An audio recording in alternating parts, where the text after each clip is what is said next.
얼음을 녹이는 것은 뜨거운 여름이 와서 얼음을 녹이는 게 아니고 아주 자그마한 봄바람이 얼음을 녹이는 거예요. 혹독한 추위라고 하는 것은 한여름에 뜨거움이 와서 혹독한 추위가 멀어지는 게 아니라 초봄에 아주 연약한 봄 기운이 그 혹독한 동장군을 밀어내는 거죠. 그런 것들을 생각해야 돼요.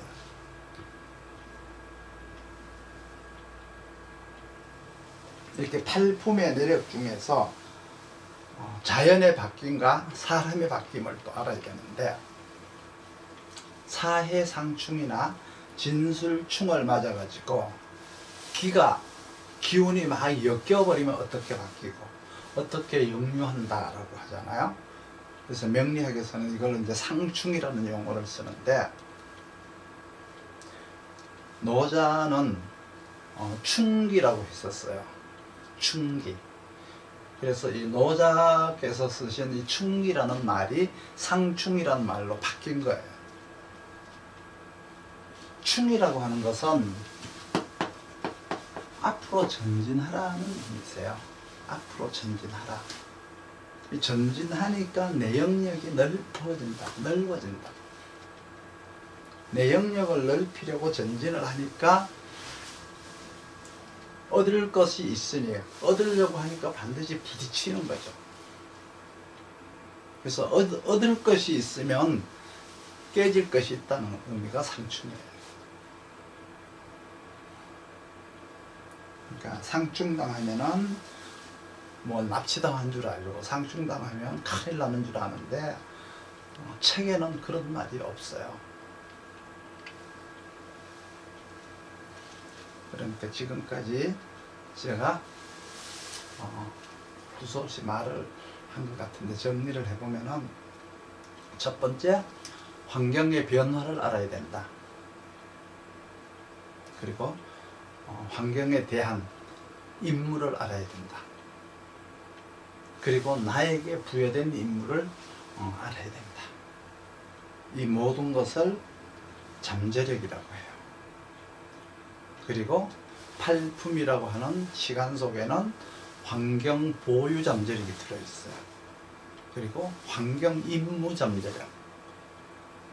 내 임무가 무엇인지 아는 것이 우선이겠죠. 그러니까 갑자을축부터 해가지고 앞으로 자꾸 나가봤자 나중에 다시 돌아와서 이걸 하고 가야 돼요. 그러니까 열심히 갑자을축하고, 갑자일축 어떻고 을축일축 어쩌고 이런 거 지금 하지 마세요. 먼저 팔품을 알아야 된다. 이것은 환경 보유력을 알기 위해서다. 그리고 환경 변화에 따른 만물의 보유력을 알아야 된다.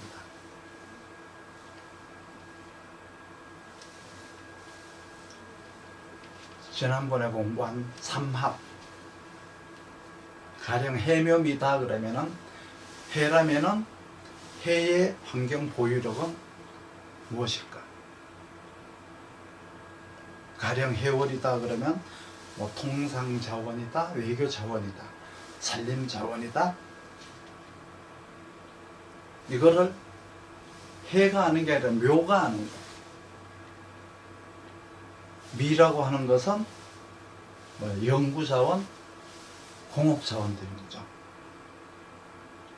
그러니까 해묘미 삼합이면은 이런 것들을 다 아는 거니까 이걸 가지고 통섭이 되어 있다라고 하죠. 그리고 통찰력이 있고 많은 경험을 했다라고 해요. 그러니까 삼합인 것은, 삼합이 있는 사람은 환경이 섞인 공을 가지고 있는 사람이에요. 해월이라고 하는 환경, 묘월이라고 하는 환경, 미월이라고 하는 환경이 섞여 있는 여러 가지의 능력을 같이 가지고 있는 사람이다. 그러니까 여러 가지 환경이 섞여서 배합이 되어 있어요. 그 여러 가지 환경이 섞여서 하나로 배합된 걸 삼합이라고 하죠.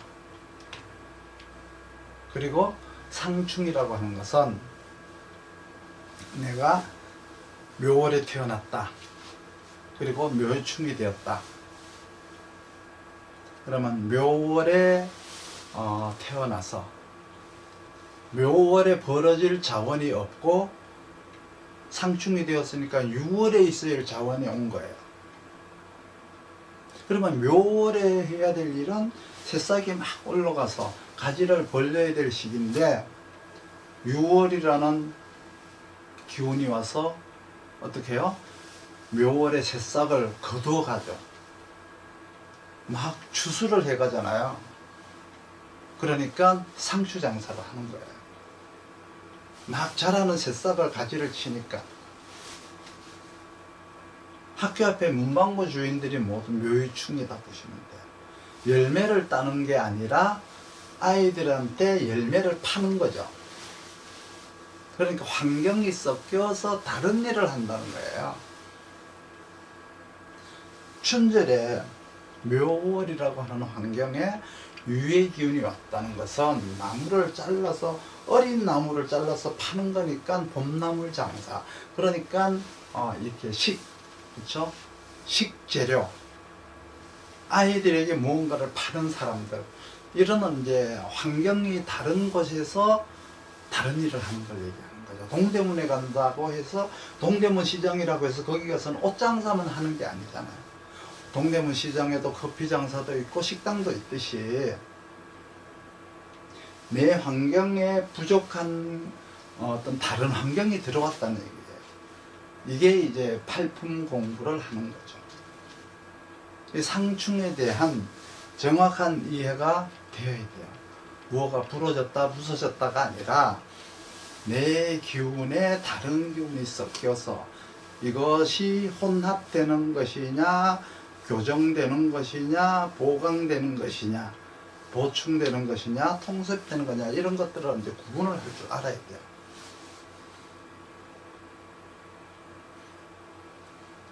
그리고 이제 방합이라는 게 있는데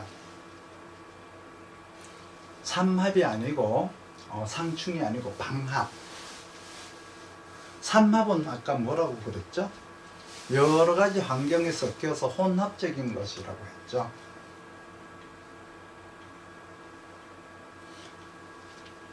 우리가 철을 만들면, 철판을 만들면 처음서부터 철판이 나온 게 아니라 철판이 나오기 이전에 돌을 먼저 녹여서 그 돌 속에서 어떤 그 아연 합금을 만들고 그걸 통해서 강철, 스틸을 또 만들고 이렇게 이제 혼합된 것들 있듯이 상충이라고 하는 것은 막 섞여 있으니까 마치 가락동 시장과 같은 거예요.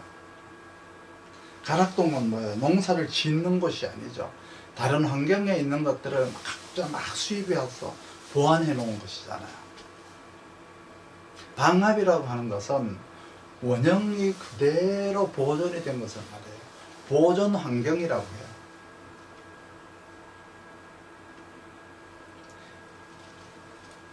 이렇게 이제 삼합과 방합과 상충이 섞여 있는 것을 회충이라고 하고 삼합과 방합이 섞여 있는 것을 회합이라고 하죠. 이것을 이제 형합의 논리라고 하기도 하고요. 형자라는 것은 이제 균형 형자, 저울주 형자예요. 형합이라고 하는 것은 전체 물리학 용어, 그리고 이제 물리학 용어예요. 어떻게든지 균형을 맞춰야 된다라고 해서 형합의 원리라고. 여기다가 이제 육합도 붙이고 형도 붙이고 원진살도 붙이고 온갖 것들을 갖다 붙이는데, 이렇게 붙이는 걸 가지고 신살이라고 하죠. 신살. 명리학에서도 조금은 다루지만 거의 비중은 두지 않아요. 파살도 있고 물결파도 쓰죠. 파라고 하는 것도 이제 물결파라는 것도 쓰고요. 또 뭐 이렇게 파로 쓰기도 하는데 수나 화에 의해 가지고 파괴가 되면은 이 물결파를 써요. 그리고 목이나 금에 의해서 파괴가 되면 이렇게 깨질 파자를 쓰는데, 인간들이 저지른 인재라는 의미세요. 그래서 재해라는 말로는 물결파를 쓰고, 인간들이 저지른 인재라는 의미는 그렇게 깨질 파자를 쓰죠. 이 모든 것들은 기준은 이제 팔품에다가 두고 다루는 거예요. 가령 자축월에 출생했다 그러면은 팔품은 이제 팔품 자체는 암장이 없어요. 그렇죠? 자축월에 출생했다 그러면 그게 이제 팔품이에요. 환경이에요, 환경. 그러면 신자진했다, 신자진했다, 삼합했다 그러면 신자 자진으로 또 나누게 되죠.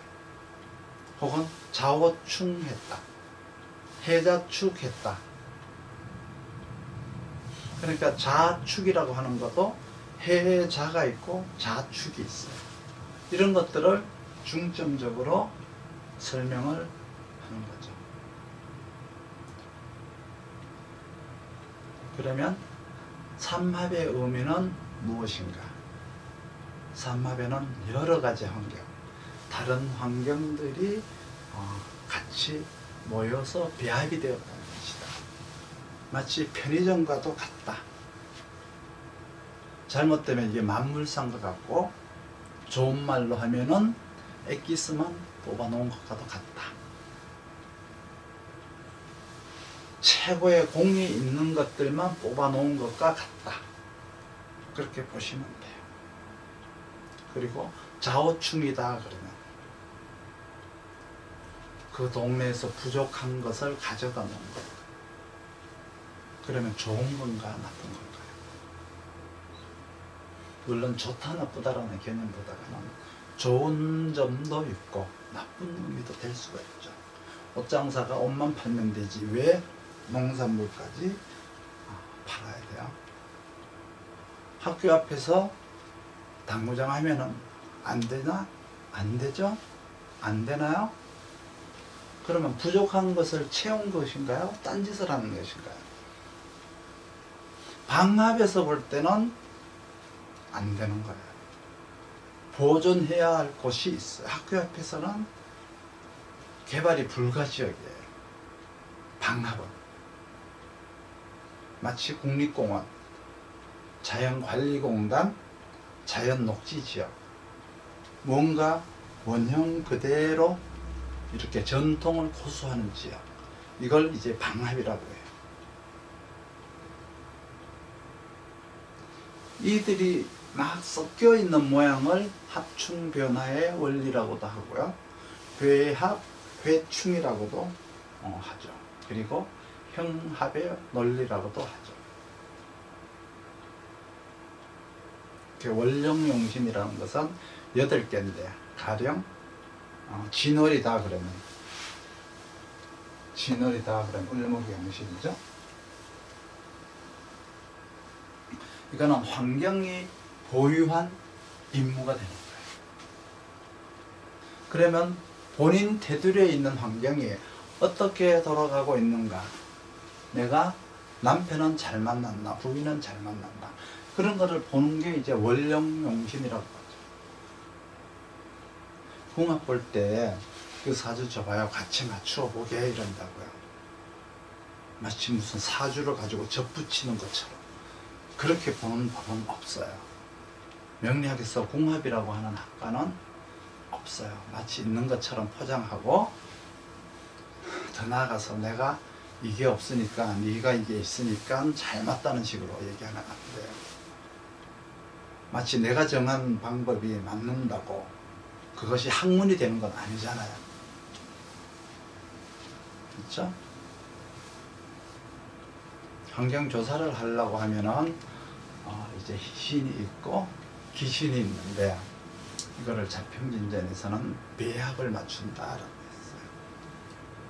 그래서 배합이 잘 맞는 거는 선이다라고 했고요, 비합이 잘 맞지 않는 거는 불선이라고 했는데, 착할 선자의 선자는 착할 선자가 맞는데, 우리 식으로는 착할 선자가 맞는데, 이걸 착하다라고 하는 의미로 보시면 안 돼요.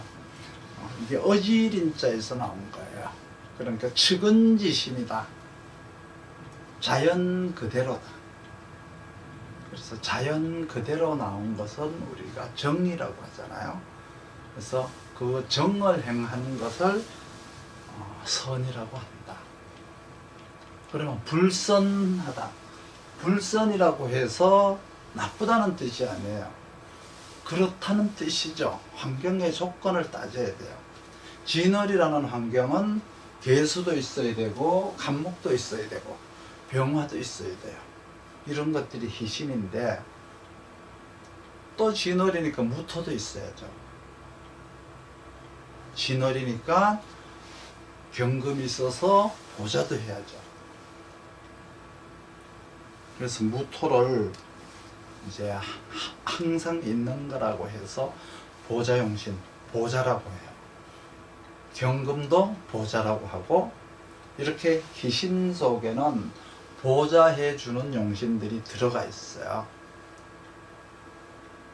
이거를 조우용신이라 그러면 조우용신의 보자, 억부용신을 할 때는 억부용신의 보자.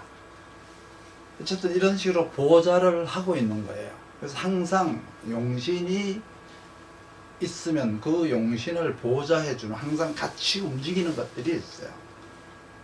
경금을 수원이라고 하고, 무토를 중화라고 하고, 개수는 생화라고 하고, 간목은 등락개갑이라고 하고, 병화는 발생이라고 하죠.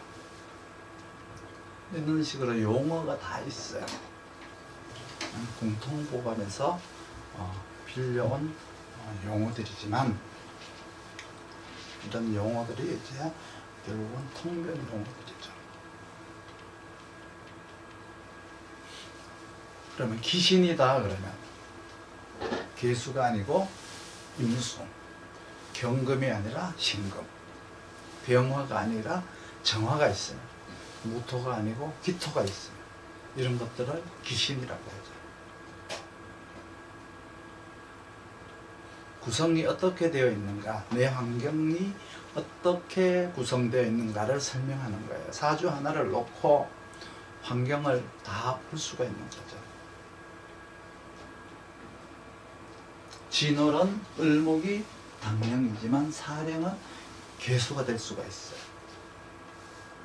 그러면 진월에는 개수, 병화, 간목, 경금, 무토 이렇게 있으면, 그 중에서 내가 개수가 사령용신이다 라고 했을 때 경금이 금생수를 하는 거죠. 그렇게 되면 설계, 기해, 작전을 짜는 사람이에요. 간목이 하는 일은 진예를 하는 것이고, 병화, 무토가 하는 것은 시장조사를 하는 것이고, 경금은 기획을 하려면 또 어떻게 해야 돼요? 아이템이 있어야죠. 뭔가 컨텐츠가 있어야죠. 그러니까 매장을 하나를 한다고 하더라도 개수는 기획하고, 경금은 아이템이라고 하고, 간목은 진열, 병화는 영업, 그러니까 대외관계, 무토는 시장조사, 이러한 이제 역할을, 을목은 시스템 구축, 그리고 사람을 적재적소에 쓰는 행정 시스템, 운영과 적용을 하는 거예요. 그러니까 상품을 운영하고 상품을 적용하는 거죠. 개수를 가져가면은 계획을 하면 되고, 경금을 가져가면 아이디어를 들고 가면 되고, 간목이 가면은 진열을 해야 된다. 그럼 일이 이렇게 늘어나니까 내가 사주의 이걸 다 가지고 있다 그러면 총관리자가 되는 거예요. 그러면 이런 여러 가지 배합들 중에서 이게 내가 다 있는 것이 좋을까요? 하나만 있는 것이 좋을까요? 이런 것들도 생각을 해봐야 돼요. 물론 어느 것이 더 좋은 건지는 몰라요. 하나만 있으면 일하다가 잘못해도 내가 책임을 지지 않으니까, 내가 잘못하면 내 윗사람이 책임을 지죠. 그러니까 어느 것이 더 좋은지 몰라요. 글자는 24자밖에 안 돼요. 하나의 환경에 3개씩 밖에 없어요. 사령영신이. 그런데 거기다가 귀신을 연구해서 넣어야 되니까 숫자가 확 늘어나죠. 이렇게 팔품을 하고 월령용신을 하고 그리고 사령용신을 하러 가야죠. 그리고 억부용신, 조우용신은 내가 나에게 시키는 것을 의미해요. 그러니까 월령용신과 사령용신과 어긋나게 시키게 됨으로써 억부용신과 조우용신과 마찰이 되니까 이거를 마찰을 극복하는 용신을 유용지신이라고 해요. 그래서 유용지신은 억부용신과 조우용신의 대명사가 되는 거예요. 그래서 조우용신이라고 하는 천간을 다루는 법, 그리고 지지를 다루는 법이 있고요. 천간의 기운을 다스리는 법이 있고 지지의 온도와 습도를 다스리는 법이 있죠. 그러면 천간은 무토가 다스리고 지지의 온도는 병화가 다스린다라고 생각을 하시면 돼요. 그리고 억부용신은 또 통관용신이다, 상극이다, 생이다, 뭐 이런 것들이 다 있죠. 여러 가지 종류가 있어요. 하나로 안 되니까 둘로 해야 되는 것도 있어요. 물로만 하면 안 되니까 우물도 있어야 되고, 이런 것들이 많이 이제 종류가 늘어나는 거죠. 이렇게 유용지신을 잡는 기술도 막 늘어나는 거예요. 월령용신하고 사령용신은 정해져 있어요. 그래서 이런 거를 가지고 이제 육신으로 넘어가면은 이런 월령용신, 사령용신이 전부 다 격이 되는 거죠. 그래서 그것이 격이 되었을 때 비로소 일간이 나타나요. 격으로 넘어가지 않으면은 월령만 있으니까 모두 월령에 맞추면 되는데, 격이 나타나는 순간 일간에게 맞춰야 되니까 격과 일간으로 나누게 돼요. 그러면 일간의 억부, 격의 용신, 또 팔품이 사람이 사는 사회로 바뀌게 되니까 여기에 또 사회가 또 나타나게 돼요. 그럼 나중에 이제 팔품을 용신으로 가게 되면은 재관으로 바뀌게 되죠. 그래서 월령용신을 합쳐서 이제 격으로 나누게 되고요. 사령용신을 일간으로 나누게 돼요. 그래서 사령용신은 개인의 직업과 처세술이 나오고요. 격을 기준해서 말하면 직업 활동 능력, 일간을 기준으로 말을 하면은 개인 처세 능력, 그리고 환경은 관이라고 해서 재관 쌍미라고 해서 사회 활동 능력이라고 해요. 그러면은 만약에 상관이다 그러면은 개인적 처세 상관이 있고 직업적 상관이 있고 사회적 상관이 있죠. 개인적으로 갈 때는 육신이란 용어를 가지고 가고 육친이란 용어를 가지고 가고, 사회로 갈 때는 육신이라고 하고, 직업으로 갈 때는 격국용신이라고 하고, 이렇게 세 개로다가 나누어서 가는 거예요.